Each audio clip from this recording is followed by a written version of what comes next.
For Red, kilala ka na as one of the premier stand-up comedians na nagkikater sa intelligent audience. Mostly mga young professionals. Sa pagsabak mo sa pelikula, what do you think is more difficult? Scripted comedy in a movie or live stand-up comedy? Oh man. Sobrang No, hirap. totoo yun Kasi sometimes, nakapansin ko, when you take out a talent from a platform kung saan siya sanay na tama. sanay, naiiba Yes. pag nilala mo sa pelikula. So, in your case? Nung mga unang time na, kasi konti pa lang yung projects ko. So yung mga una parang very ilang ako na kung kailan ba ako pwedeng humirit, kailan ba ako pwedeng bumanat. Kaya ito yung pinaka, I think, na-enable ako na environment sa set. So ngayon masasabi ko na siguro kung nakadepende sa cast, sa director, sa staff, sa klase ng project, I guess. Mahirap mag-stand-up comedy talaga, honestly. Isa sa mga pinakamahirap na ginagawa talaga. Pero kasi matagal ko na siyang ginagawa. I've been doing it since I was 18.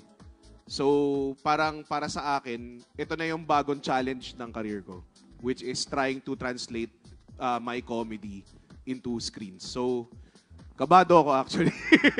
Kabado actually, pero sana mag-translate well. Pero Red, di ba like nag-act ka na before movies? Yes. I was in Juilliard for I was nag-act ako before pero yun nga parang I wasn't quite as enabled as this time. Kasi parang sa sulat pa lang si Jomang kasama ko rin mag-stand up.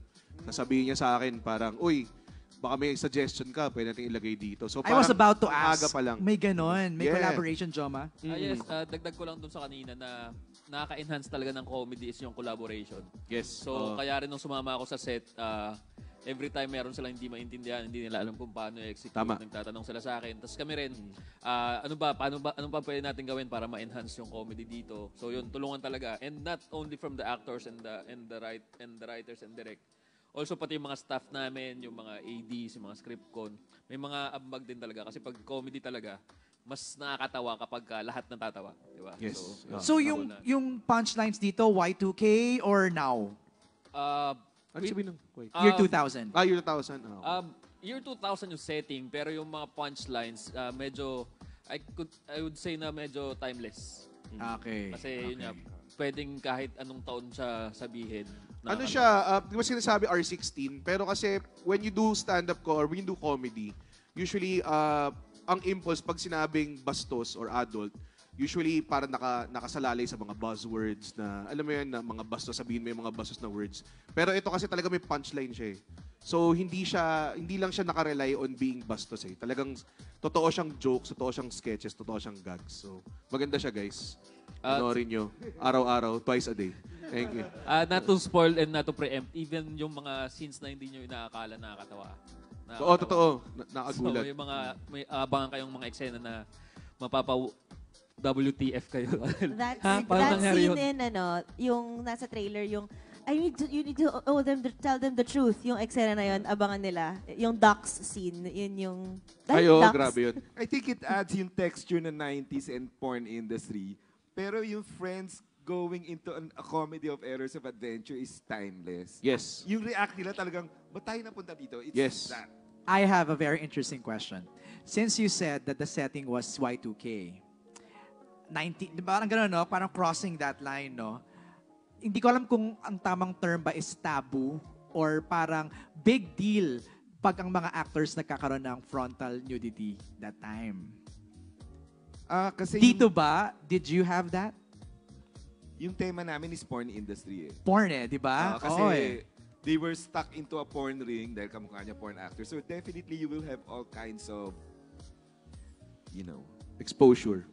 I think yan yung kailangan nilang abangan sa Big Bird, yung kung may nudity or what. But if there's something that we can assure our audience, if ever na there would be some things that you will see, there's always context. Hindi namin siya nilagay doon just for shock Exactly. value. hindi We lang wanted siya to shock. put it there for the comedy, for the fun, and also to the intention of wanting to teach something. Because Right. again, comedy, you're gonna laugh, but you're also gonna learn something with the Birdgada. And yun nga, dahil sa dinagdag ni Lilith yung sa Y2K. Si Lilith kasi yung na-experience yun. Kami nung mga panahon na yung mga bata pa. Oo, Grabe. oo, Gusto totoo. na alam ni Lilith. Hindi pa ako pinapanganak. Lilith, di nanggaling sa akin, sa writer na kasama mo.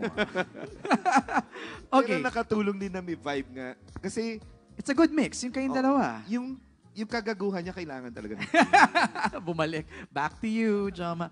Okay, for Kukay, you kind of touched on this na kanina, no? Paano po ninyo nabuo itong I Am Not Big Bird? Ano yung nag-inspire o pinagbasehan para gawin ito? So, nakwento na ni Lilith kanina yung story. Janice Navida from Bulgar. Are you here, Janice? Yes, here MJ. Ayun, okay. Hi, good evening.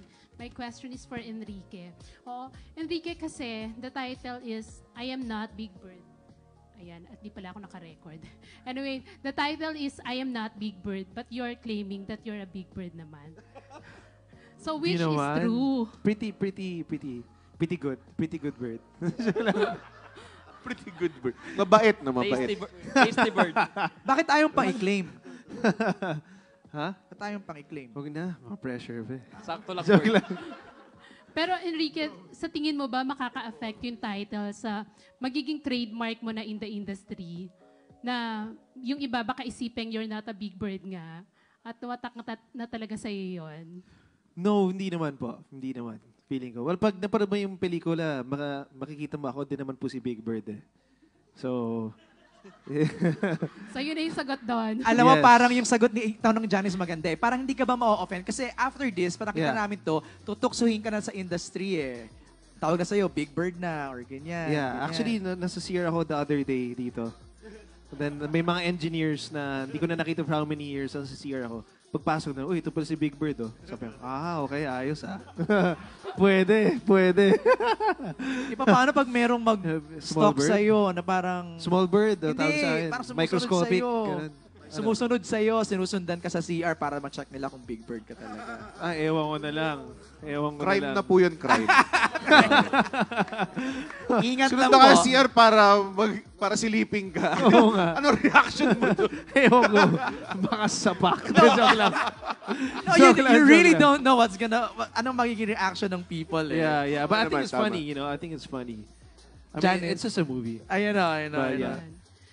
And second question kay Enrique, talking about big, nasabi mo kanina na you have big dreams pa that you want to fulfill. May we know kung ano pa yung mga dreams na hindi mo pa nararating? And meron bang big inspiration ngayon si Enrique Hill? Yeah, I mean, big dreams. Sino kung sakali? Well, syempre yung businesses ko, sana it'll do really well and sana mas marami pa kaming mga projects na maipalabas for the viewers na kahit wala na po ako sa screen or sa stage, nagbibigay pa rin kami ng entertainment sa mga kapamilya po natin. That's my big dream. And of course, my big inspiration is my loved ones, yung family ko, yung mga mahal ko sa buhay. Sila po. So wala pang kapalit sa puso mo ngayon? Never, man. Never. Wow. Gusto mo ikaw? Joke lang. Pwede. Hindi naman. May Wala, big wala. heart din ako. Charot. Thank you, Enrique. Thank you po. Alright, I guess that's it, no, Aaron?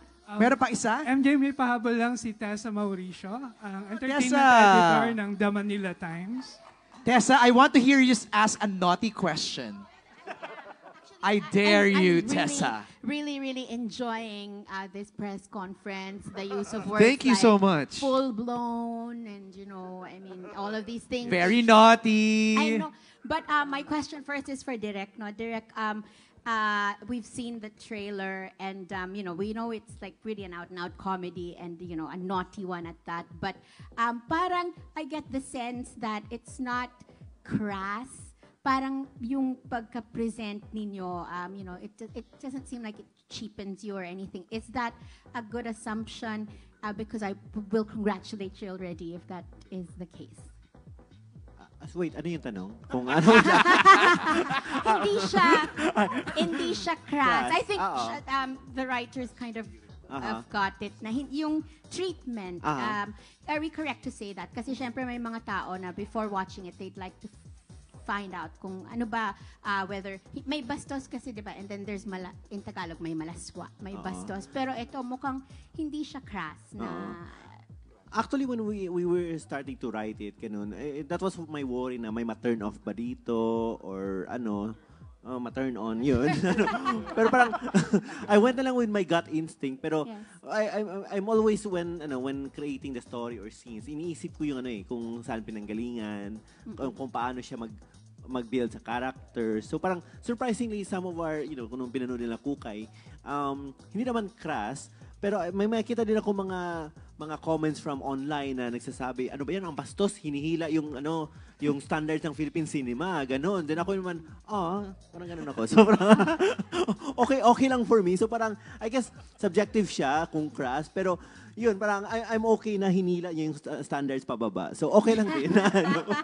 Basta ako lang, I just want them to have a good time. Yes. And, so parang, I kind of enjoy doing mga naughty na mga scenes, mga ganun. And so, I mean, not in a, not for arousal, but, to make it funny. Kasi, No, I mean, defensive, di ba? But I mean, these are things that we need to talk about, di ba? Like sex education, like, Aray, I mean, this is refreshing na press ko, no? Kasi may mention na bayag, may mention na testicle, di ba? So, like, ganun siya. So, ayun po. So, yeah, I'm happy naman na I mean, hindi naman siya ganun ka-crass, but some people might find it crass. So I'll enjoy nilang the debate on that sa Twitter. Ganun. So, yun. I think the word is wacky. Wacky. Yeah, that's crass. yes. Parang all-out riot. Wacky. So that's why people shouldn't, you shouldn't worry going into yung sensibilities mo masyadong it's comedy. So Yeah, hopefully they watch the movie and I think that's they can, yeah. Kaya Philippine Jonah? cinema, you're going down. Ganun, George. No, we're going out. Okay. Wala na pag-asa. Yeah. When we were writing po naman yung story, nung ginagawa po namin yung pelikula, hindi naman talaga namin iniisip kung ano yung iisipin ng audience. Mas inisip namin na gusto namin ikwento na mas maayos to. Kasi, syempre, deserve ng actors, deserve ng mga production, deserve ng mga producers at mga boss namin. At syempre, well-deserved ng audience. And sa crass naman po, marami lang po talagang grass sa Thailand. Legal lang karas dun. Walang legal lang grass sa Thailand. Magkaibang first letters, pero okay na rin po. Saka yung pornography kabastusan, yung how men joke when they're together. Ang heart talaga ng film is friendship. No, and which actually leads me to my next question. Like you said, one of the ladies said na may mapupulot naman, di ba? So, una, friendship. But second, I don't know whether, Enrique might want to answer or anybody else. Pag naman balabas ng manonood dito, like let's say, because the breakup was in the breakup mentioned yung because of the little something, di ba? Let's say you watch it and you have a little something. Will you feel better naman coming out of the movie? Yes. Definitely. Yeah. Definitely. Yes. Especially the ending. Oo, grabe. Kasi hindi ka nag-iisa. Hindi, okay. Marami tayong hindi Big Bird. So I think that's lalabas good. ka na, You can always be Kasi- the bigger man. you don't watch naman a film automatically anong message eh. Basta ang immediate paglabas mo, enjoy. Enjoy. Tsaka masasabi mo, proud to have a Filipino bird. Yes. Nice. Oh. Saka after ng pelikula, definitely lalabasan ka ng laughter. Lalabasan ka ng maraming laughter. Ma-arouse ng maraming Yes. itong aral. Okay. Maybe as a final question, so pardon the pun, kasi hindi na matanong ng lahat, di ba? So let's just ask it in a different way. Para they don't think you're cocky, Enrique. What is your shoe size? 16? I'm kidding. Size 10 po. Size 10. Size 10. Duly noted. And I think this is going to be a fun movie. And Thank you it's so something much. that will not bring down yung ng Philippine cinema. It looks Si good. Goldie Thank you so much. Thank you. Standard ng comedy. Magra-rise po. Magra-rise Oh, po ayan, yung oh. Philippine cinema. May nagko-compute na Tatayo po yung Philippine ng cinema. size 10. Tatayo po naman. Do you know how to compute it, Ken? Thank you. Kami po magtatayo. Hindi, ng times 10. Philippine cinema. Divided by 2 plus 2. Tama. Oh. Bibigyan nyo kami sapatos. Okay. Aaron, okay na tayo? We're good. Thank you. Alright. Maraming salamat. Thank you guys for so all your much. questions. Woo! Thank you sa lahat ng mga Thank you. nagtanong, sa lahat ng mga nanood ng live stream. Okay, as we close, andiyan pa pala si Pepe, nakalimutan ko. Yes, I'm here. Pepe, what's your shoe size? 15. 9 ako, 9. I'm a 9. Red. Pepe, naka-short. Legit 13 talaga. Malaki pa ako eh. Eto na. Wala pa. Nico. Nico, Dax. 8.7. Wow. Custom. Custom size. All right. So as we wrap up, siguro na let's just share why should we watch I Am Not Big Bird. Let's start with Cherry.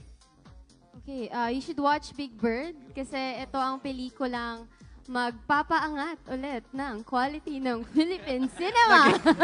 At ang magpapasaya, hindi lang sa inyong barkada, pero sa inyong pamilya at sa inyong mga puso. Cherry, mga papataas ha. Ikaw talaga. Kukay. You should watch Big Bird on Feb 14 because it's fun. Alam mo, ang dami naming pwedeng sabihin dito, but it's just fun and you should watch it for these guys kasi ibang Enrique Hill po. Makikita niya dito. So, yeah, it's fun. All right, thank you. Jama? Like I said kanina, masaya-masaya po yung pelikula na to. Walang nahirapan sa paggawa ng pelikula na to. Nag-enjoy lang kami.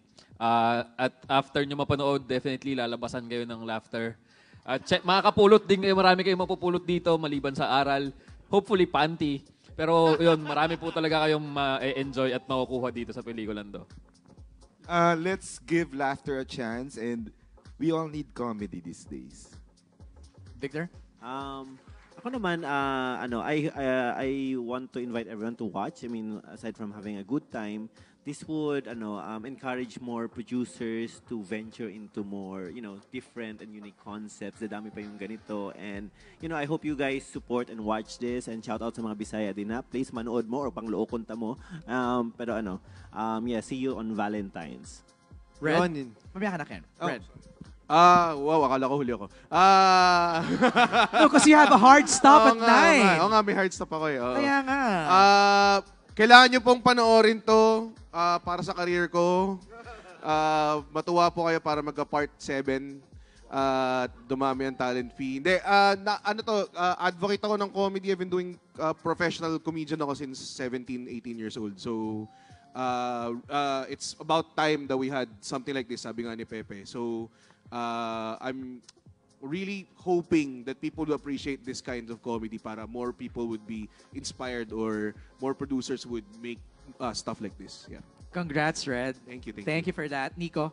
Ayun, guys, kilala akong humble, pero ito pagyayabang ko na nakakatawa talaga itong movie namin. Kilala kang humble? Kilala po ang humble sa first time ko magyayabang na nakalive pa. Kailan? Nahiya po ako ngayon, nakalive oh. So yun po, pagyayabang ko, nakakatawa po kaming 4 dito. Pepe?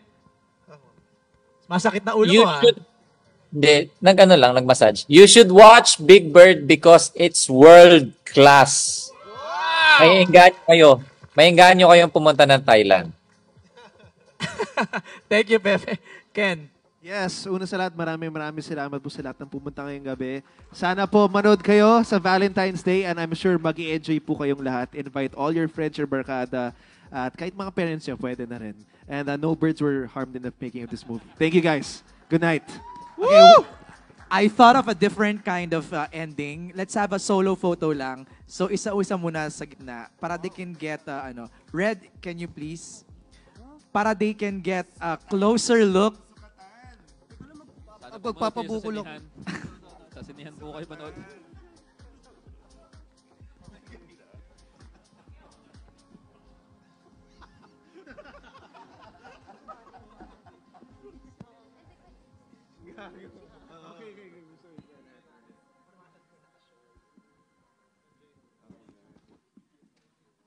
Yan. Music naman tayo, no? Ganun. Thank you, Red. Thank you very much, Nico. Ito na. Nako, nakaluse, oh.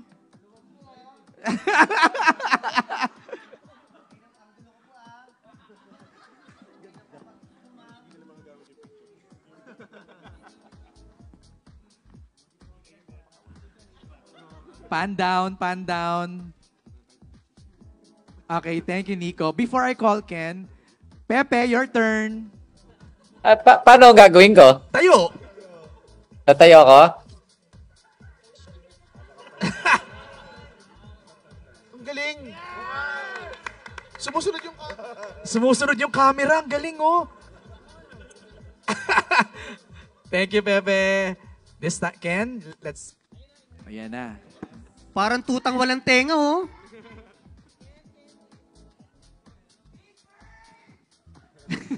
Grabe naman yan. Sa'yo lahat yan, Ken? Sa'yo lahat? Ah!